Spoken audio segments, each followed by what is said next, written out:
ভুলেও কোনোদিন স্ত্রীকে মারবেন না, স্ত্রীকে গালি দিবেন না। স্ত্রীর মতো আপন আর কাউকে পাবেন না। এর চাইতে শান্তির কোনো জায়গা হতে পারে না। আপনার জীবনে আপনার স্ত্রী ছাড়া আপনার আপন বলতে আর কেউ থাকবে না। কারণ বাবা মায়ের পরে হচ্ছে স্ত্রী। কারো চাইতে কেউ কম না। কারণ কারো বাবা মা তো চিরজীবন তার সাথে থাকে না। কারণ স্ত্রী যতটা কাছে থাকবে, সাথে থাকবে, সুখে দুঃখে ভালো মন্দে, এই জন্য হচ্ছে তাকে কখনো কষ্ট দিবেন না, তাকে কখনো মারধর করবেন না। তার মতো আপন আপনার আর কেউ নাই। এই জন্য তার পাশে থাকবেন, তাকে যোগ্য সম্মানটা দিবেন। হ্যাঁ, বাবা মা ভাই বোন ছেলে মেয়ে সবাইকে ভালোবাসবেন সবার মতো করে। কিন্তু স্ত্রীর কাছ থেকে যে ভালোবাসা, যে বিশ্বাস, যে ভরসা, যে শান্তিটুকু পাবেন, পৃথিবীর আর কারো কাছেই সেই শান্তিটুকু পাবেন না। এই জন্য কখনো তাকে গালি-দলি, মারধর এসব কখনো করবেন না। এতে যদি তার মনে কষ্ট লাগে, সে যদি এই জন্য কষ্ট পায়, তাহলে কিন্তু আপনার গুনাহ হবে। আর এই জন্য আল্লাহও আপনাকে ক্ষমা করবেন না। স্ত্রীর মনে কষ্ট দিলে আল্লাহ নারাজ হয়ে আপনার ধ্বংসই লিখতে থাকবে। এই জন্য সবাইকেই বলছি, সবাই সবার স্ত্রীর সাথে সুন্দর আচরণ করবে এবং আপনার স্ত্রীও তাহলে আপনার সাথে সুন্দর আচরণ করবে।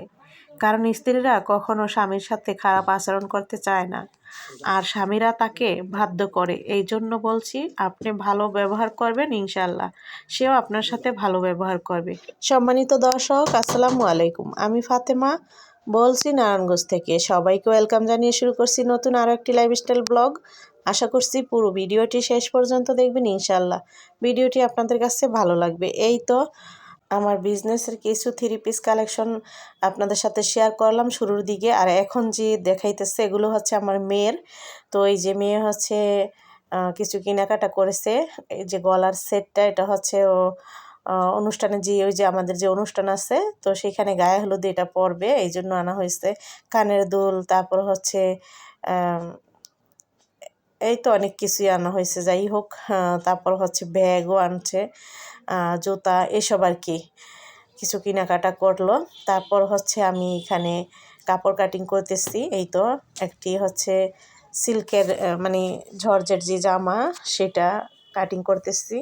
তো এই যে ফলসের উপর দিয়ে হচ্ছে মার্ক করে নিলাম, তারপর হচ্ছে কেটে নিব সেই দাগ অনুসারে। যারা ভিডিওটা দেখতেছেন তাদেরকে অসংখ্য ধন্যবাদ। আপনারা শেষ পর্যন্ত ভিডিওটা দেখবেন, অনুরোধ রইল। কারণ শরীর অসুস্থ, একটুও ভালো লাগতেছে না, আর কাজকামেরও অনেক চাপ।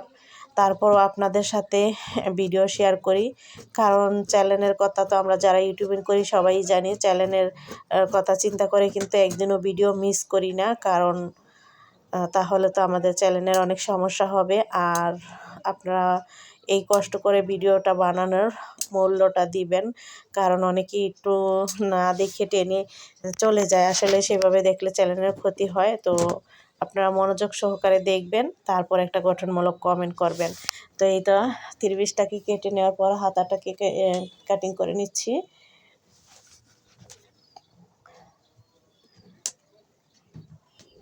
3/4 হাতা কাটিং করতেছি।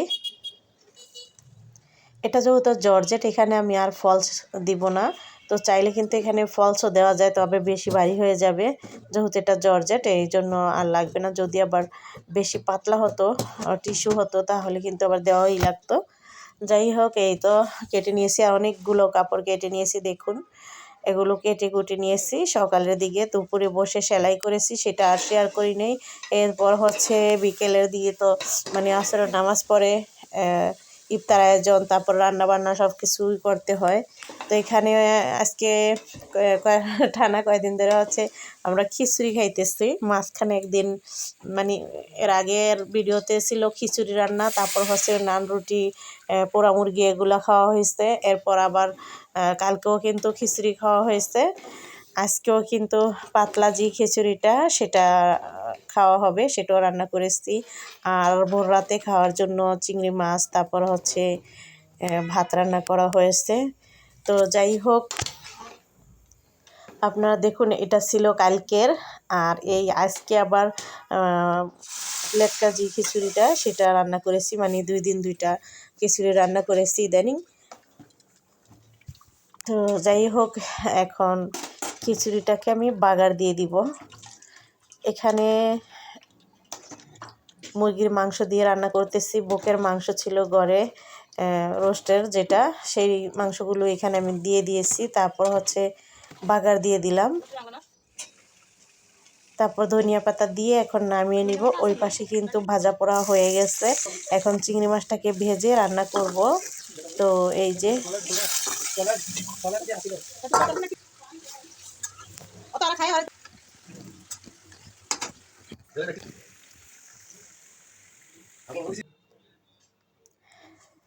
তো যাই হোক, আমার রান্নাবান্না প্রায় হয়ে আসছে। এখন হচ্ছে ইফতার খাওয়ার জন্য আমরা সবাই টেবিল সাজিয়ে নিলাম ইফতার আয়োজন দিয়ে। তো এখন সবার প্লেটে প্লেটে ভাজা পোড়া ফল টল সব কিছুই দেওয়া হচ্ছে। তো এখন আমরা বসে কিন্তু ইফতার করে নিব।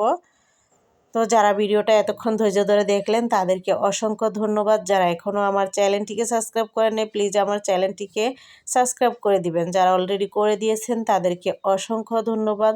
এত খাবারের পরও খিচুড়ি দেখে আর তর সইতেছে না। আপনাদের ভাইয়া বলতেছে খিচুড়ি নিয়ে আসো, পরে খাবো ফল তারপর ভাজা পোড়া। তো এই জন্য গরম গরম খিচুড়ি নিয়ে আসলাম। আর পাতলা খিচুড়ি তো সাইফুলও অনেক পছন্দ করে, তাই হচ্ছে এই যে আমার মেয়ে আবার বেড়ে টেড়ে নিয়ে আসতেছে। তো এইভাবে করেই কিন্তু আমরা খিচুড়ি ফল ভাজা পোড়া এইসব দিয়ে আজকের ইফতার পালন করলাম। তো সবাই ভালো থাকবেন, সুস্থ থাকবেন, আবারও চলে আসবো আপনাদের মাঝে। আল্লাহ হাফেজ।